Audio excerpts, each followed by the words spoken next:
Hi everybody, I hope you were all well. This is my second video this week. I have been reading quite a bit this week, it would appear. I had thought I was only going to read the one book, but The Christmas Pig only took me 2 days, and I actually read it twice in those 2 days. So yeah, one physically, one via audiobook, which, as you know, I loved. And so I actually didn't know if I was going to have the next book, which I'm here to review, done today, which is Sunday. It's Sunday morning. It is 10 to 8 in the morning when I'm filming this. As of this time yesterday, I was only about 50 pages into the book, and so I was like, because I've had various things with work, my laptop decided to go mental, and I was just like, I was not in the mood to read in evenings because of various things with work. So I was like, you know what, I've got no plans Saturday. I'm just going to really pick this up properly on Saturday and then just see how I go. And if I finish it in time, as it were, to do my usual Sunday review, my sort of time when I'm free to do it, then yay. And if not, if that's fine. And I managed to get it done. So yeah, so I did a lot of reading yesterday. I read 350 pages yesterday, which was pretty good. It didn't feel like a chore or anything like that. It's just just didn't realize the time flying by, and I was like, oh gosh, I've nearly finished this book. And then I stayed up a little bit longer to get it done. So thus I'm here on a quite nice Sunday morning. The sun is properly rising now, but I've got my lights on still just in case, because it is kind of cloudy out there. See, that's the lovely thing about England in autumn. It's gorgeous, but yeah, quite cloudy. But anyway, enough about that. I am here to talk about the book I have been reading, well, mostly yesterday, which is The Shape of Darkness by Laura Purcell. And funnily enough, on Thursday, another factor that caused me to not really read much is because Taylor Swift re-released Red, and it was so good, and her words have been accompanying me reading this book. So it was a bit of a weird mashup of Taylor Swift and Victorian Gothic style writing. Yeah, my mind was here, there and everywhere, as it were, the last few days, and especially yesterday, thinking of Taylor's new version of All Too Well, which was astonishing, with this book. So I might actually put a link to All Too Well in the description, if I remember to do that when I get round to uploading this later today. Anyway, let's just stop about Taylor Swift. Let's talk about this book. So The Shape of Darkness is Laura Purcell's fourth book. I absolutely fell in love with Laura Purcell this year because I read her books out of order, but they're completely standalone, so you don't have to worry about connections or anything, because I read book 3, then 1, then 2. So, and the order from best to, I don't like to use the word worst, because her books aren't bad. It's just I had to rank them. So my favourite was the first, and my least favourite. My least favourite was the third, Bone China. And this came out. It was right at the beginning of the year in hardback, and then the paperback came out in October. So I was like, I've got all of her other books in paperback, I need to get the paperback, so that's why I waited to get hold of this darling. I said when I announced this that I have a major issue with the cover, because her other covers are so good, with symbols and all this lot, and the hardback cover is a red background with a woman's silhouette in the centre and like loads of scissors dotted on the red background. It is beautiful. I would have loved that to be the paperback edition as well. I still want that. Knowing the book now, this makes sense, but still I'm like, It's going to look odd though next to all of my other books. So if this gets re-released with the nice cover that I like, I might have to buy that one. We'll see. We'll see what happens. I don't know. We'll see what happens.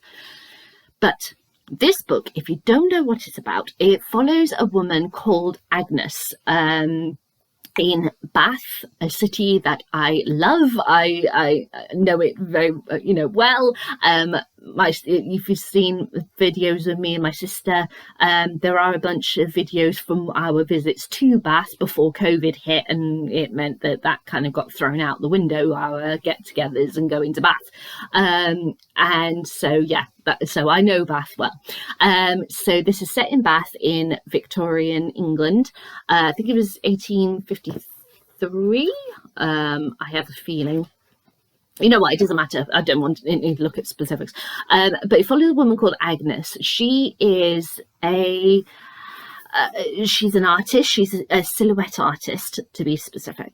And she's earning money. She lives with her elderly mother, who's practically deaf, who doesn't leave the house.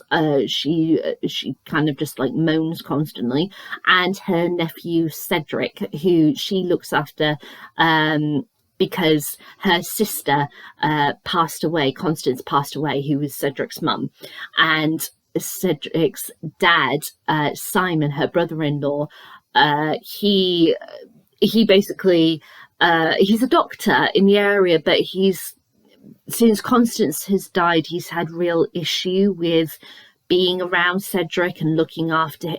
There's a whole complicated stuff to do with that, which I'm not going to reveal, but if you read the book, you'll understand. So there's a strain there. So she is looking after a child who's not her child, as well as looking after an elderly mother, trying to keep everyone afloat, trying to keep the rent and everything, and also work at the same time doing silhouette portraits. And she does okay, but there's still that struggle day to day, that thing of, is she going to have enough food to put on the table, and trying to patch up clothes and such, because Cedric keeps on getting into accidents, not because kids are kids, they play. But she's like patching up clothes so that they'll last a bit longer, so she doesn't have to buy that, doing the best that she can and struggling through.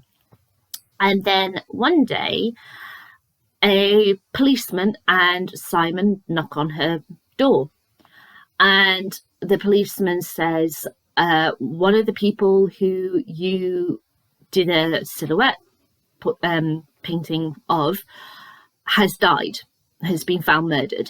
And she's obviously freaked out of her mind, like, oh my god. And they came to her because they were checking his diary, and there was an entry in his diary to come to her gallery, come to her studio. So you can understand they're following procedure. And so she's a bit freaked out by it, but she's like, oh god, that's terrible. Okay, fine. And then someone else who sits for her is found dead, and then someone else, and then someone else. And she is getting freaked out that somebody is targeting her. She doesn't know why she's being targeted. It's just happening. And so she turns to the spirit world to try and answer her questions. She thinks if she contacts the people who have been murdered, then she can find out who murdered them, and therefore aid the police. So she turns to Pearl. Now, Pearl is an 11-year-old girl who has this mesmerism powers. She lives with her sister, her older sister Myrtle, and her dad, who is very ill. He's close to dying, and they are struggling also to put food on the table and such. But Myrtle's she's very strong. She's not emotional at all. She's like, we've got to get money and such, and she will do whatever she can to get money by forcing her sister to work and use her abilities. And Agnes and Pearl collide with each other, and so things happen, and it becomes a what you'd expect from Laura Purcell. She writes these kind of really gothic Victorian stories with these kind of like supernatural elements and twists, but linked to reality, and you don't quite know what's going on. And she likes to pull the rug out from under you, which is what it just caught me, all her books earlier this year. So I was like, when this was coming out, I was like, oh my God, I need it. Right, so let's break this down. I have to say, I liked it, but I didn't love it. It is, if I was able to do a multi-book ranking, I would say it's there with Bone China. So it would draw with Bone China for third place. But if you told me that I had to rank it so that it's one book per place, this would be fourth place.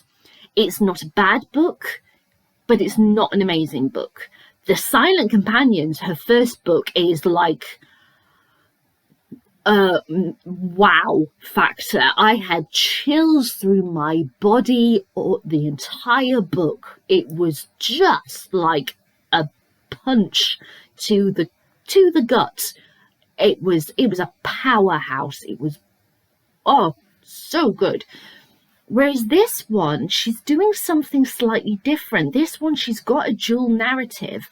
Now, The Corset, her second book, has these two characters in two different places, but you're mainly just following the one and how she interacts with the second with multiple visits, because it's set in like part of it is set in a prison, so it's our lead character visiting inmates and how she meets this inmate and how their worlds kind of collide and intertwine. So thus we're following our one character, and we only really have the dual narrative when they both happen to meet in these prison environment, rooms or in cells or on the grounds of the prison, that kind of thing.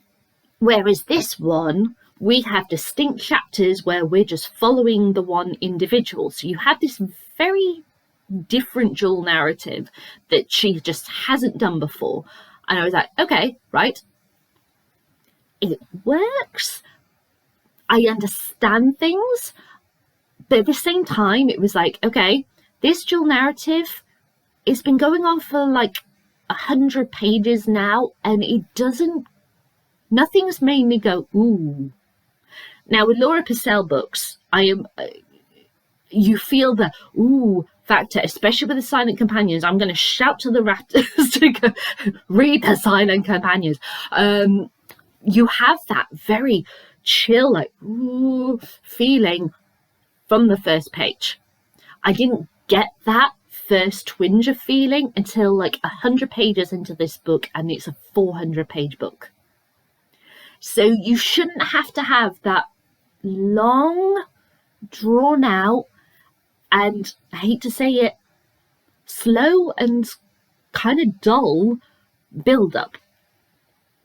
But I will say that when stuff is revealed near the end of the book, that does make sense. However, I would have preferred that section, that 100 pages section, still stay kind of what you're doing in order for the end of the book, the links to make sense, but for it to be shorter. Because what you then have is that you have then like the next 200 pages, you have that build up. It's been more like Laura Purcell, and I'm getting into it, and I'm like, ooh, this is I'm getting some gaspy kind of moments here at the end of chapters. Stuff gets revealed, but then the last 100 pages is crammed. There is so much going on, and the thing with Laura's writing as well, in all of her books, she has the main mystery is running through the entire. All three of her other books are entirely running through, and then you have these odd little subplots, as it were. They are mainly directly linked to the main mystery and only get revealed at the end of the book, because obviously, or they are there because they are kind of repercussions of the mystery. So they're still linked to the mystery, but they are their own entity. Now, in this one, there are so many twists and turns in the last 100 pages that it's like, I think I'm getting a bit lost here. Not lost as in I don't know where I am, I don't know what the fuck is going on. Lost is in the strands are knotting around each other because there's only a small space in 100 pages and there's a lot of it going on. So it kind of felt like, okay, Laura, if you still did the dual narrative, shortened that time, which allowed you that extra space in the final quarter, made it more into the final third to have that range of stuff going on, that would have worked so much better. But then that's my personal point of view. Other people may not agree. So I think she had the goods. It was just, there was a lot going on in that final bit. I think, yeah. Here's the thing. In books, just as anything in anyone's life, whether you're an author or not, anything in life that comes up that you've been doing for a while, until you try doing something different, you don't know if it works. So I can only applaud Laura for doing something different with the dual narrative in this book. As I said, it wasn't bad. It was just, there was a lot drawn out in the first 100 pages, the first quarter of this book, that I just felt like, just reduce it down a bit, even if it's only to like 60-70 pages, something like that. It doesn't sound like much, but with Laura Purcell's books, because she has so much going on, that is a lot of room. If you just reduced it down and gave that final section those extra pages, the balance would have been so much better. And I think it would have been a stronger piece. So yeah, bravo to Laura for trying something different. I don't know if she'll carry on this way with next books, future books and such. We'll just have to see. As I said, it wasn't a bad book. It was just slightly off kilter for me. The overall story was very interesting, and I did like that there are things in this book that we regard as being modern because of various things. For example, mental health. Let's talk about that. So there is still a stigma around mental health and talking about mental health, but it's something that we now do more on a regular basis. There's more of an understanding and an encouragement to talk about it. Whereas in Victorian times, you would never do that. You would never talk about anything to do with illnesses and such. Ever. It was in society, you do not do that. So to bring elements such as mental health into a book that's a Victorian book and make it the way that she does in this, I do love that. I've always loved that about all of her various books, and I love the fact that all of her books have this kind of like sinister supernatural twists and such to it. So yeah, which this one does as well. So she's doing all what she regularly does. It's just the structure that just didn't quite work for me. But I would still read it again. I'd still enjoy it again. And as I said, I can only applaud her for doing something out of the norm for her and seeing how it goes. And we'll just have to see what comes next for her. The chill factor, because of the structuring difference, I only really got the chill factor, proper chill factor, like I did for the Silent Companions. Sorry, just got stuff on my screen. Like I did for Silent Companions, at the end section of this book, which is a shame because it had so much potential to really have been a chill factor book for me, especially with the description. But yeah, it's just one of those things. I didn't hate it, I didn't love it, but I liked it. Just a few irks, but that's it. I can't, you know, if she's still, it's still well paced, it's still got the gothic creepy stuff in there, it's still got her supernatural kind of links in reality and which is which questions that she does in all of her books.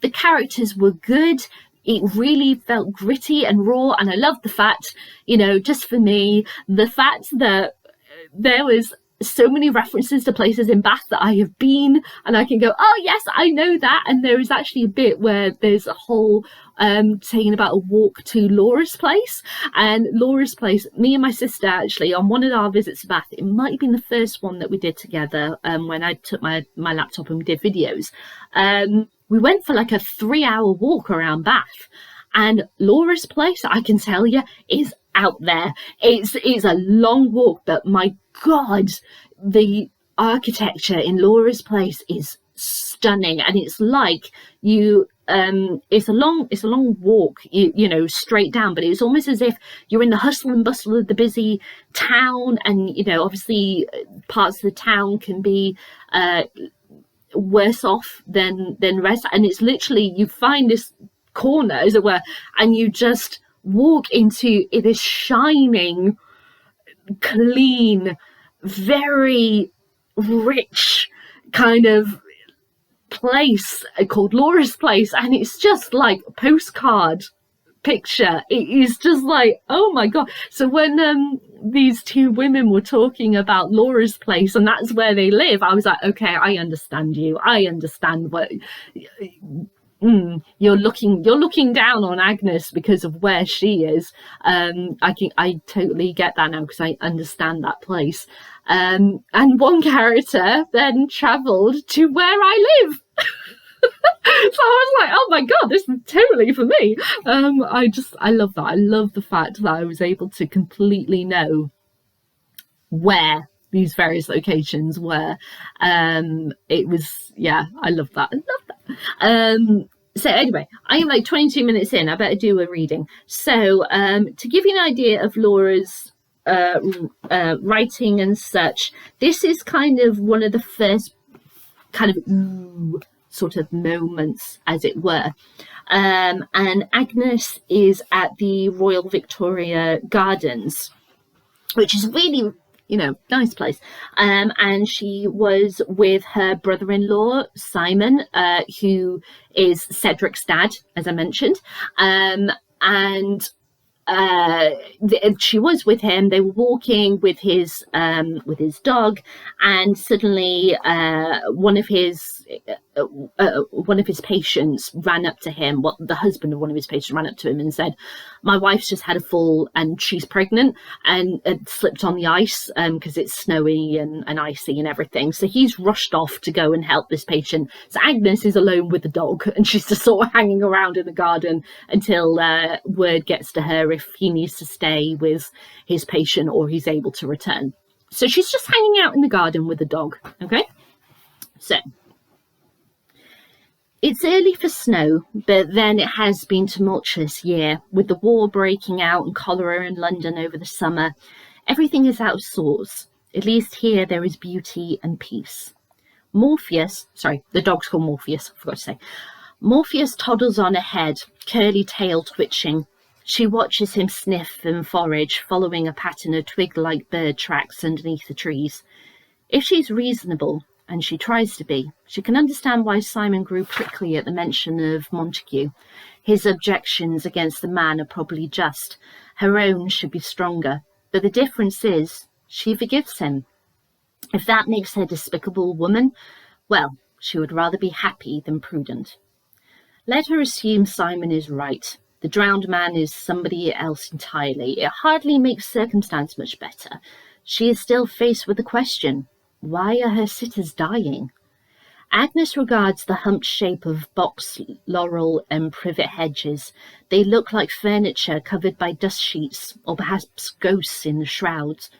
Her mind returns to that strange, vibrant young woman in Walcott Street and her outlandish claims of seeing auras. What colours did she say Agnes's was? Ash of rose. She imagines the pink seeping out from the bottom of her skirts into the snow, a circle spreading to reach Morpheus, who was digging beneath the trees. It must be interesting for Miss West to see everyone like that, tinged with their own hue. Agnes views them in the lines of black and white. You should talk to the sylph just to know for sure. Forgot to say, the sylph is Pearl, our mesmerist, or psychic, I suppose you could say. That's her kind of pseudonym, as it were. It might be that Miss West's sister could contact the dead and tell Agnes what happened to her clients. But even if spiritualism is real, it's wicked, a kind of devilry that should not be meddled with. She knows this. She tries to remind herself. A pigeon breaks free of a group of conifers and takes wing. When all is said and done, Agnes should trust Simon, except that both deaths were unfortunate mischances and no incidents like that will ever occur again. Morpheus barks. It's odd because Morpheus is not usually a barking dog. He vocalizes through grunts instead. Yet here he is, yowling over and over in distress, his paws scraping wildly, flinging up powdery snow. Agnes doesn't know what she's supposed to do. Bad dog, she tries. Come here. He starts to obey, but then dashes back, yapping. After 4 repeats of this charade, Agnes realizes the dog wants her to follow him. Oh, for heaven's sake. She pulls up her skirts. The snow is deeper at the edge of the garden. She will struggle to wade out there, and for what? A rabbit hole? A half-eaten squirrel? But she can hardly return to Simon without his precious dog. What is it then? Morpheus is barking so hard that his feet seem to lift off the ground. She prefers the box of marchpane, hoping that it will tempt him out to her, but it doesn't. Morpheus never refuses food. Ducking beneath a snow-laden branch, she toils towards the dog. He looks half frantic, his eyes roll. There is a sharp fungal smell. She glimpses the frozen earth Morpheus has uncovered and the pale tree roots writhing up from the ground. What? She cannot finish her question. The box of marchpane falls silently from her grip into the snow. Erupting from the white hill in front of her are 3 grey-blue fingers of a human hand. So yeah, there's a lot of realism in this book, and then, as I said, Laura in all her books has this thing of what's real, what's supernatural. Is it supernatural? Is it all in the mind? She plays these questions over and over and over again, and that just shows like the balance of the realities of things and her trying to question things and that ooh, someone's been found in the snow. So, starting to feel, but as I said, that's just over 100 pages into the book, and it's like, if the structure was just slightly different, it would have been so much stronger. But I don't dislike what it is. I just wish it had more tweaks, and then it would have been much stronger.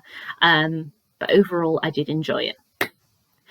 So those are my thoughts of The Shape of Darkness by Laura Purcell. So let's ask my usual questions. Would I read this again? Yeah, I would. I definitely would. I think now I would see it in a different light because of what the ending was.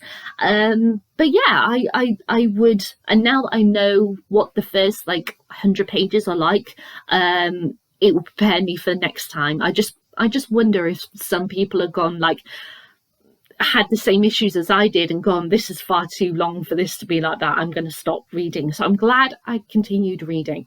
I'm prepared for those 100 pages now the next time I do. Would I recommend this to anyone? Yes, I would, but I would tell them to definitely read The Silent Companions and The Corset first, for sure. Then Bone China, and then The Shape of Darkness. So the order of her books, but certainly I would really, really encourage people to read the Silent Companions and The Corset first before this one. Would I get any more of her books? Yeah, I really like Laura Purcell. I think her books are fantastic. It's just a shame that this one is on the lesser end, as it were, but it's not a bad book. It's good, it's not great. So there we go. So those are my thoughts of The Shape of Darkness by Laura Purcell. Have you read this book? I'd love to know what you think. Leave me a comment in the comments box below. Give me a thumbs up, thumbs down. Entirely up to you, I'll let you decide. And I'll be back with the announcement of my next 3 reads rather than 5 reads, because these are the last 3 reads, and then I will have completed my challenge for the year. So yay! So just the 3 books are being announced, but you can check that out in my next video. All right then, guys. Bye.